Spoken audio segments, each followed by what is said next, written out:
মহিষাসুর ভক্তের কাঙাল ভগবান।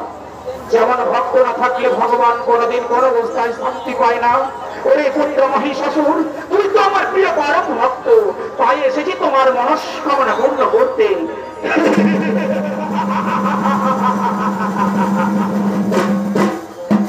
ভক্তের ডাকে তো সাড়া দিয়েছেন ভগবান, কিন্তু ভক্তের মনোবাসনা তো তুমি পূর্ণ করতে পারছো না। ঠাকুর এসেছেন কেন দয়ার বিধি আমার, এসেছেন কেন বলুন বলুন বলুন। ওরে পুত্র মহিষাসুর, বল বল বাবা বল, আজ তুই এই মহানালকিত রঙ্গমঞ্চে আমার কাছ থেকে যা চাইবি তা তোকে আমি হাসি মুখে করিব দাও। মোরা রাখে দেবতা, ওর ভক্তের ভক্তা দিদি ভগবান, আমি আগে বলেছি এখনো বলছি, ধন ঐশ্বর্য মহিষাসুরের নাহি প্রয়োজন। সাধনারি করেছে বিরাজ মাত্র একটি ঘরের আশায়, যে সত্যবন্দী করে তোমার সাধনাই রাত দিতে হবে আমায়। তথাস্তু তথাস্তু ওরে পুত্র মহিষাসুর, তথাস্তু।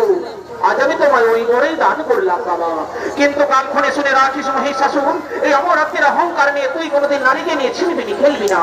তুই কোনোদিন নারীর উপর লোভ লালসা আশা আকাঙ্ক্ষা জাগাবি না। তুই কোনোদিন নারীকে মাতৃস্নেহ থেকে বঞ্চিত করবি না বাবা। ততদিন তোর ব্রহ্মবাক্য অক্ষুণ্ণ হয় বজায় থাকবে থাকবে সদা সর্বদাই। আর যেদিন মায়া মোহে পাগল হয়ে ত্রিসত্যবন্দীকে ভঙ্গ করে স্বর্গমর্ত পাতাল ত্রিভুবনে চলে যাবে ওরে পুত্র মহিষাসুর, তুই সেদিনে হবি নারী হস্তে নিধন।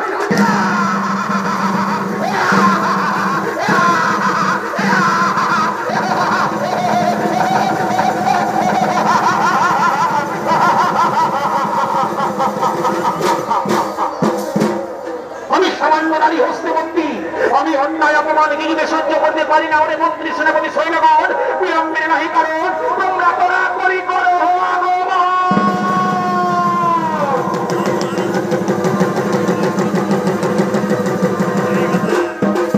প্রণাম গ্রহণ করুন মহারাজ।